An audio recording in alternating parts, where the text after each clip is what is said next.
Hey, hey, welcome to the talk show. This is a special live edition.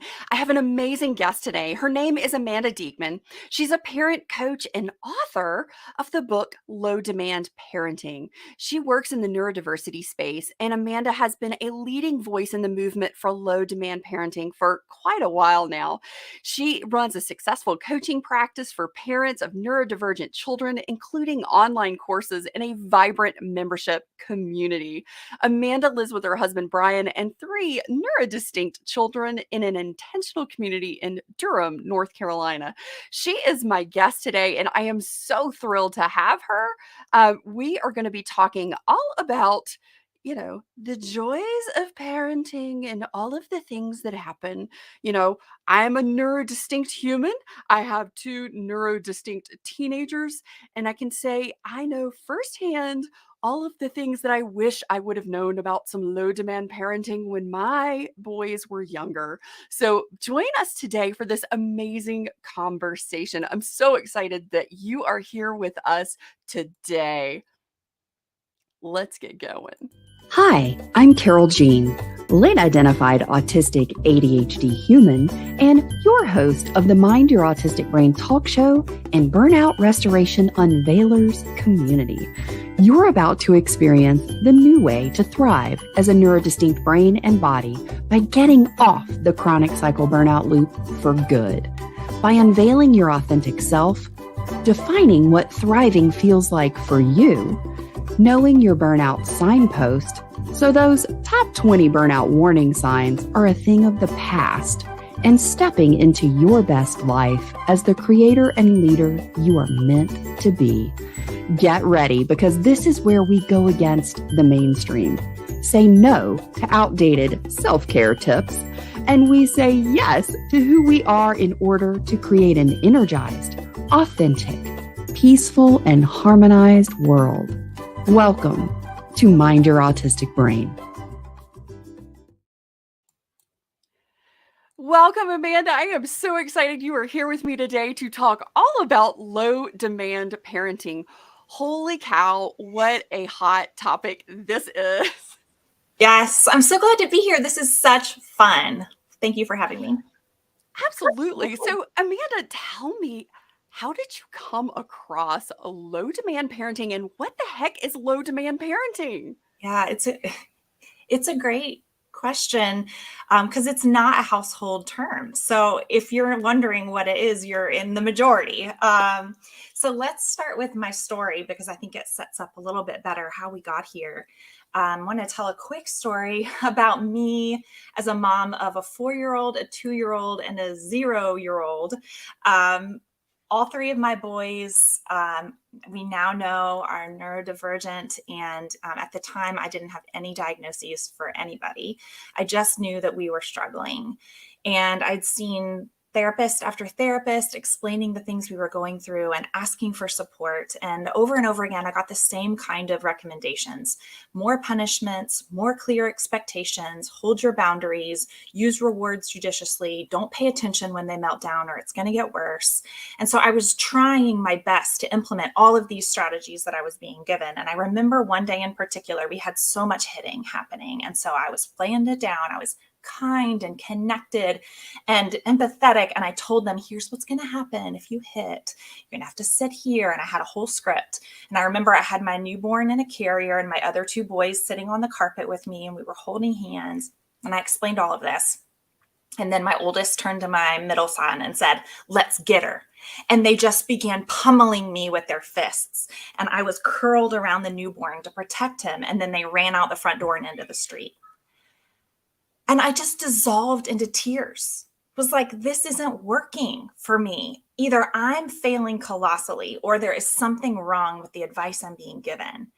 And if I could go back to me, I guess that was 6 years ago, and give me the advice I'm now giving families, I think that the next 4 years of our life would have been so much better. But instead, we slogged on with the same bad advice. And I just kept believing that it was me, that I was the one messing it up.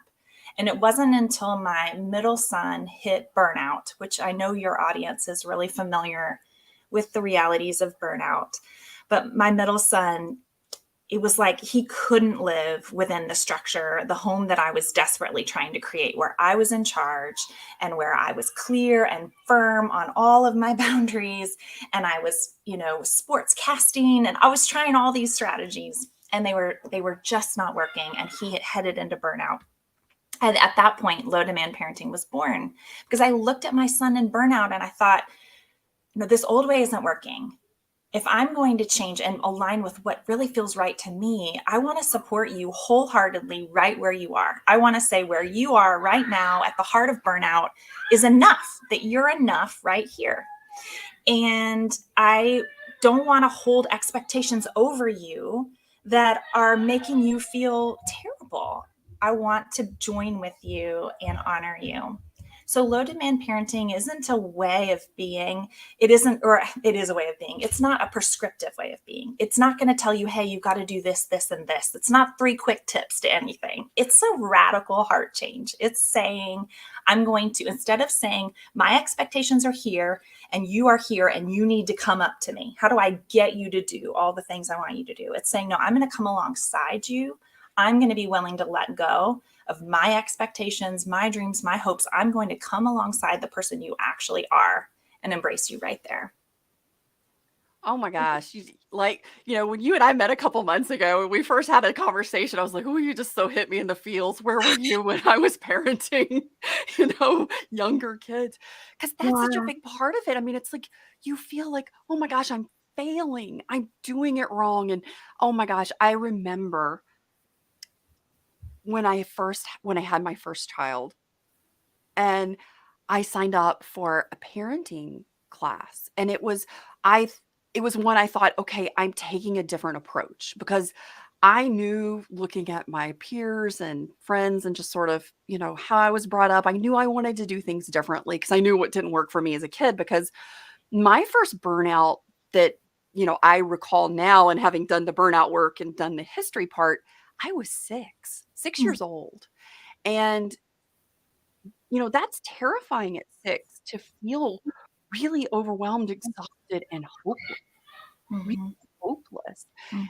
And I was experiencing some burnout parenting, you know, and I had 2 kids in diapers. I had gone and I had done these parenting things, and, like you said, you get this advice, but it's not necessarily for our neurotype and for our kiddos' neurotype, and it's like there's all these expectations, and you don't wanna mess them up, because 'cause you're like, "Please don't let me break my kid, don't let me mess them up," right? You wanna do a really good job, and there's all of these things, like the societal expectations for you as a human, as a person first, and then all of these expectations as a parent, and it's just like, "Well, hang on." We just had to, like, throw the brakes on, and I finally Geez, do I wish I had you, Amanda. But, at the time I was just like, "Okay, we're throwing all this out the window, and I'm just gonna get, like, super simple, and I'm just gonna go, okay, what do I need? What do my kids need?"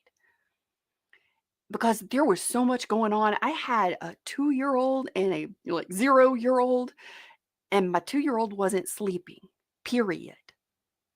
And I mean, just which meant I wasn't sleeping, which meant my husband wasn't sleeping. And it's like, then we had the baby. And there's so much that happens, because it's not just you, it's your partner, it's all of the other kids in the household if you have other kids in the household. And it's like, how do we just start to navigate this? And I love that you start from, like, we have these expectations, and then we have, like, the reality. And it's like, how do we just start here? And what I'm super excited that you're joining me to start talking about today is this incredible summit that you have got going, coming up on March 28th, for low demand parenting. So I'm going to shift us here just a little bit. So we have got this incredible panel of speakers, and I saw Moraniki on here, and oh my goodness, she is incredible. Oh, wow. I mean, power packed presenters here in this. So, Amanda, tell us a little bit about who this low demand parenting summit is for. Yeah, it's for parents of little kids that are already, like we were seeing already at 2 and 3, like something is different here. Diaper changes are not easy for us. Sleep is not easy for us. For my son, it was clothes. I couldn't get him dressed. And he was so distraught. And already, as little people, you're starting to sense, hey, that like the dominant parenting advice isn't resonating for me or for my kid or both. All the way up to, this is for parents of teenagers who won't leave their room. This is for parents of kids who are refusing school or struggling to go every day. This is for parents of kids who are having homework battles or bedtime battles. This is for parents who are looking at their kid and thinking, something about the way that I'm trying to reach you and love you isn't translating. And I want another way. And that's what this summit is all about. There's 3 days and each day has a different theme. So the first day is all about understanding what is low demand parenting, what are some of these diagnoses that our kids are coming in with, and how is that impacting their ability to manage the ordinary demands of life. And also really important questions about the bigger picture of the intersections of identity and the way that that's impacting our demands, and the nervous system within the person, the complexity of how our bodies are making sense of the demands in our system. So it's just all about understanding. Like, let's bring understanding on board. And then in the Wow, second I love day, that because oh yeah, we can stop that there. part of sorry to interrupt you, but that part of like that intersectionality, that is such a huge component because that's a completely different set of expectations and stresses and psychological safety and how we navigate that as parents because, I came from the deep South and we moved out of the South. And so just those types of things, just cultural differences, not just race differences, not just, other minority differences, but like it can be so many different things and being able to talk about that and this panel that you have. Oh my goodness. So highlight a few of the speakers here on day one for us. Yeah, I'm really excited to have all of these speakers. Like, I kind of want to like talk to you about every single one of them. One lovely thing about this summit is that I've been able to pre-record all of these conversations, so I know they're amazing because we've already had them and they're so great.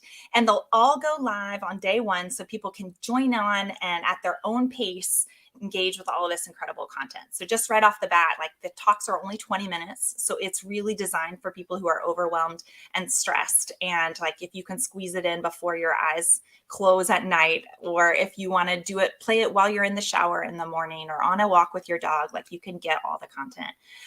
So I'm really excited about the conversation about PDA because it's a less known profile of autism that Diane Gould is the head of PDA North America and a social worker. And in that conversation, we really explore how parents might wonder if what they're seeing in front of them is a PDAer, since it's probably not been identified by other people in the establishment, since it's not readily known. The conversation about intersectionality is incredibly important. You already highlighted the way that our identities are interplaying in our understanding of what is a demand and how parental expectations are functioning, because that has a lot to do with the culture that you come from. And a lot of this work is interrupting the cultural narratives that we were given when we were kids and making sense of like, it didn't work for me when I was little, and now I'm replaying that same tape. So we have that conversation.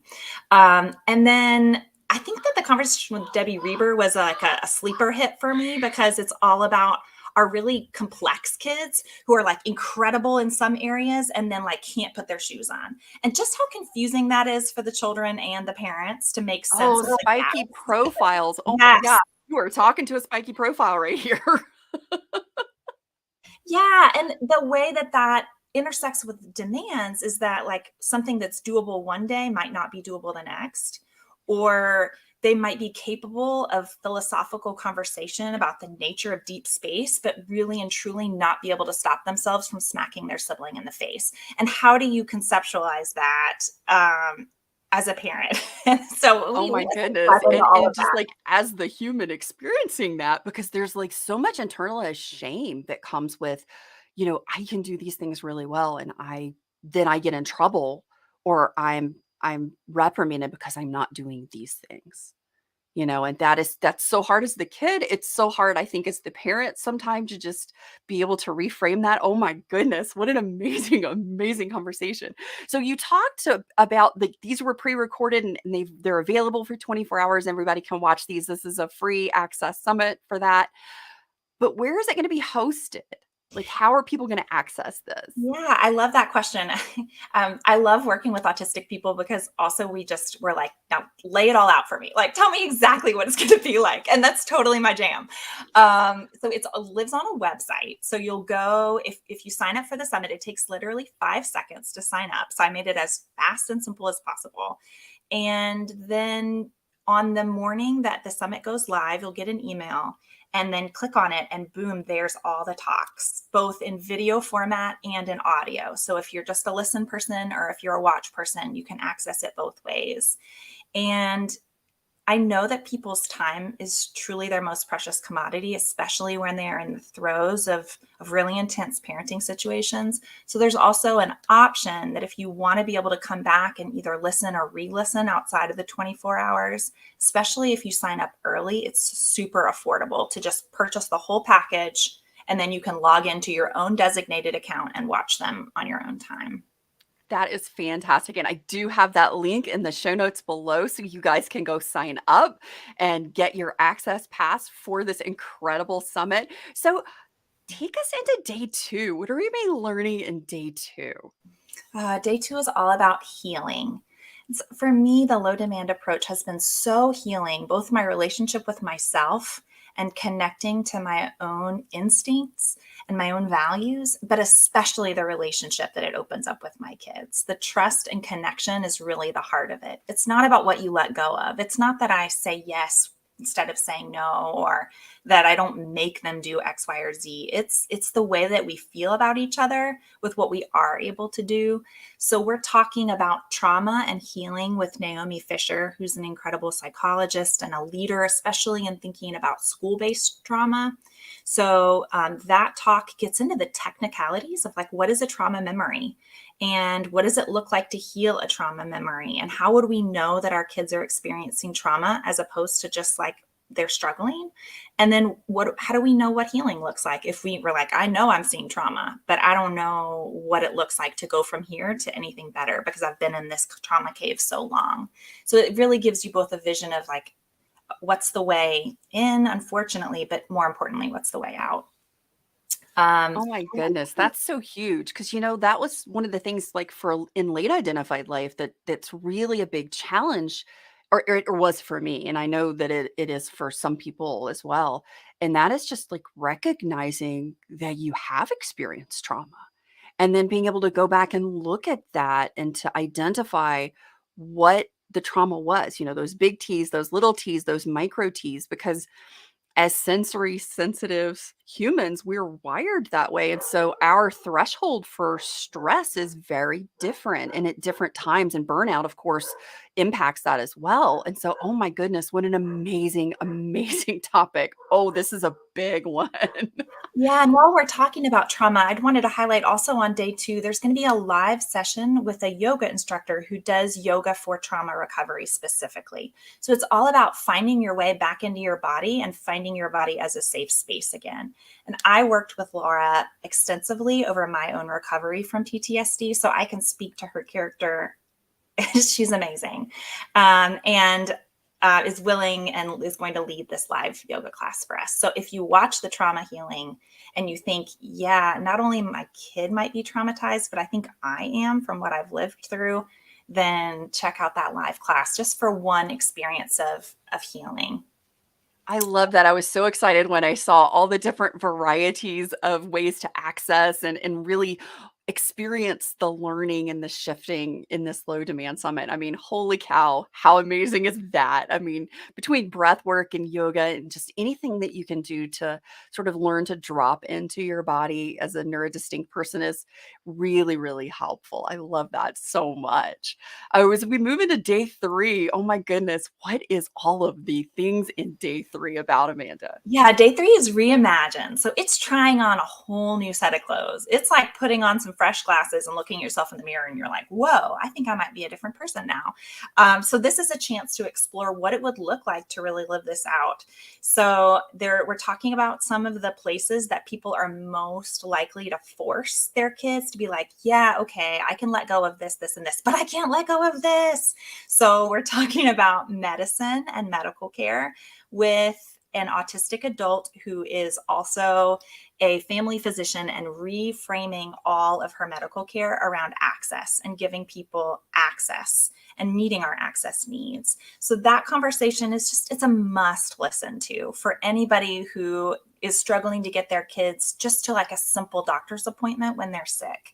That we're talking about that, but we're also talking about some of the deeper levels, like if your child needs to access medication for their safety, whether it's mental health or for physical safety, how do you actually accommodate their needs so that they can get this life-saving thing into their bodies without crossing their bodily autonomy boundaries? So it's really tricky. And I've walked through that with my own kids. So it's a really important conversation. We're talking about sleep. You mentioned you weren't sleeping. Sleep is another one of those places where people feel like they can let go of everything but bedtime. And it's also a place where needs clash, where a parent says, it's fine if you want to stay up as late as you want, but I have to go to bed. And the kid's like, no, I can't stay up without you. And these needs, like it's either me or it's you. And then therapy. How do we find ways to get our kids into OT or into talk to that talk therapist when they're all shut down and they don't want to explore it at all? And then I'm really excited about the low demand communication piece because it's all about reframing the simple ways that we go back and forth, that neurotypical expectations of communication are hot and heavy all over all of us. And we think it has to look a certain way, and we just go into all the ways that you can really adapt the basic communication. And then finally, another live event, a meditation with an unschooling parent who is in the throes of little kid life, and she's really learned how to find meditation as her safe space in the course of these busy and crazy days. So that one will just be like a little nugget of something to explore if you've never tried a kind of mindfulness approach. Oh my goodness, how incredible is this? I mean, and here is the whole panel of speakers for all 3 days at this incredible summit. Wow. I mean, just wow. I'm so excited for this event because there's just so many things that I didn't have that I wish I would have had. And when I met you, I was like, oh my goodness, this is so incredible. And just to be able to also look at burnout from the parenting side of things, for the adult, that's my jam. I'm all about the grown-ups. Amanda is your person for all about the little folks. She is your person. And, I think that's such an important conversation where we talk about how are we co-regulating as parents and kids, right? Because there's so much scientific research and there's beautiful things out there about emotional contagion, how we affect one another. I always talk about, you guys hear this all the time, we are the thermostat in our life and in our household. And when Dot Dooley said that in a presentation that I was part of, and she said, ladies, she was talking to a group of us women, all moms mainly, and she said, ladies, you're the thermostat in your household. If you're running hot, everybody else is running hot. You're running cold, everybody's running cold. And I thought, oh my gosh. And I started to pay attention to how my feelings and emotions were impacting and showing up in my house. So, if I got really upset about things, then it like almost exacerbated if my kids were also feeling unsure and they weren't sure how to respond to something. And then they see me respond, they're like, oh, that's how I should respond. And then it's like, we were all way the heck up here. And it was just like, just looking at that. And, there's so many places in nature where nature co-regulates with one another, from tree roots to fungi, mushroom systems. We do it as humans. And it's just such a beautiful thing to be able to look at how am I regulating my own system? What are the expectations that I have of myself? And what are the expectations I have of my child?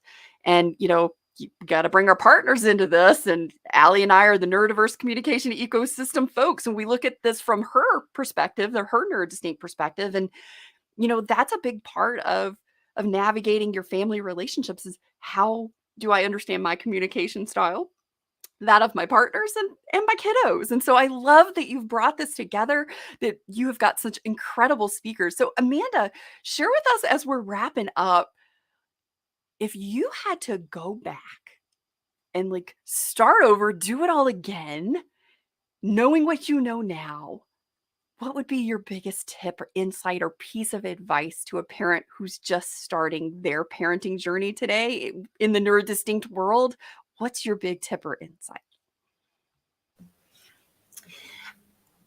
I had this fear for so many years that if I let go of something and kind of like let my child win, was the narrative that was in my head and that people had taught me. If I let them win, then that behavior is only going to grow and get worse. So it always puts so much pressure on me maintaining whatever thing I said. You know, if I said like, you have to keep holding on to this shopping cart so that I don't lose you in the store, and then they take their hand off the shopping cart, do I need to respond to that and hold this boundary? I felt like so much was on me getting it right all the time. And if I could go back or spread the word about one thing, it's that your child is always going to want to please you. They want to do well. They want to meet expectations. They want to be in connection and harmony with you, even if it doesn't look like that. Even if nothing about their behavior says that that's true, that's what's actually true. And that there is always room for repair. So that I would, this is like good advice for me even right now in the season of life that I'm in with slightly older kids, that to let go of something, to say, oh, you know what? I thought it was going to be a big deal if you let go of the shopping cart, but it's actually totally fine. Just don't leave this aisle, or like, if you leave the aisle, tell me where you're going. Some kind of like loosening. It doesn't mean they're suddenly going to run amok and run all over me. And I really thought that it was like all about me holding on to that power. And it turns out by sharing that power, by saying, I trust you enough to loosen up here, that it actually grows what we're capable of. And that the next time is easier and easier and easier. It's not that thing I was so terrified of and that everybody told me was going to happen. It's not true. It's not true. It's like one thing I could take down. That and the tyranny of calm, of always trying to remain calm, that it's okay. In fact, trying to stay calm all the time just makes it harder to be calm. And that actually like be present is much more important than be calm. That's another thing that I would go back and whisper in my own little ear. Keep whispering, keep whispering. I think that is just that's such excellent insight and advice for just wherever you are in your life, parenting or not, just be present in that moment. And it does shift so much. You know, I think we are always trying to like find the calm and all the things. And sometimes it's just being in the moment, being aware of the moment. Yeah, oh my whatever goodness. is there, whatever is in it, like just be present to all of it. Exactly. I am so very excited for the Low Demand Parenting Summit kicking off on March 28th. You can get signed up for free at the link below. You can also, if you know you've got a lot going on, like I'm going to be on vacation, folks. I start tomorrow all the way through April the 3rd. So I will be getting this on demand so that I can go back and watch all the different segments when I've got a moment. And I love that this is available not just in video, but also in audio. So if you're a podcaster like me and you love to listen when you go on a walk, Amanda's already thought of that. Isn't she the genius there? So the link is down in the show notes below. You can get signed up for free. It is super duper fast. And right now you can get 40% off or $40 off. And it is only $27 for that incredible package. Amanda, thank you so much for joining me today, for sharing all about low demand parenting and the Low Demand Parenting Summit. Thank you so much. It's really fun to be here, and I'm glad to share all this with your audience.